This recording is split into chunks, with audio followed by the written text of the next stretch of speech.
Hello guys, welcome back to my channel. তো দেখতেই পাচ্ছ সকাল সকাল আমার একটা অর্ডার চলে এসেছিলো আর সেটাই দেওয়ার জন্য আমি চলে যাচ্ছি। আর অর্ডারটা এতটাই সকালে এসেছিলো যে রাস্তায় একটাও লোক নেই। তো যাই হোক, আমি তো অটো পেয়ে গেছি আর অটো করে চলে যাচ্ছিলাম অর্ডারটা দিতে। কিন্তু এদিকে এতটাই বৃষ্টি হচ্ছিল আর আমার কাছে ছাতা ছিল না বলে আর কোনো ভিডিও ক্লিপ নিতে পারিনি। আর বাড়ি এসেই পরপর দুটো অর্ডার এসে গেছিলো, একটা এগ চিকেন নুডলস আর একটা এগ চিকেন পাস্তা। তো সেটা রেডি করে ডেলিভারি দাদার হাতে তুলে দিয়ে আমি জোম্যাটোটা কিছুক্ষণের জন্য রাশ মুডে রেখে দিয়েছিলাম, কেননা আমার ঘরে আজকে অনেক কাজ ছিল। তো দেখতেই পাচ্ছেন কাজটা কি, ঘরের অবস্থা খুবই খারাপ। সমস্ত জিনিস গোছানো হচ্ছে, যেহেতু সামনেই পুজো, তো নিজেদের সাথে সাথে ঘরটাও আমরা সুন্দর করে সাজাচ্ছিলাম।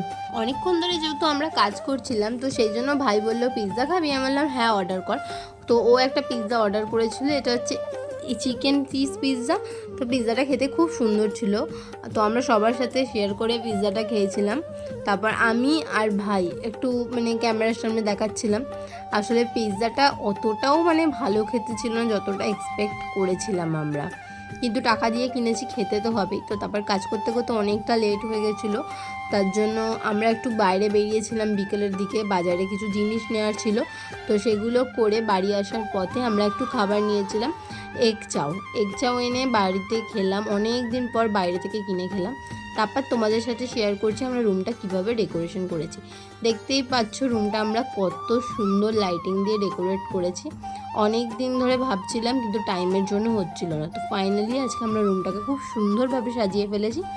আর জোম্যাটো কীভাবে খুলতে হয়, জোম্যাটোর জন্য কি কি লাইসেন্স লাগে, কত টাকা লাগে অনবোর্ড করতে, অনেকেই তোমরা আমাকে জিজ্ঞেস করছো। তো আমি খুব শিগগিরই এই নিয়ে একটা ভিডিও করব।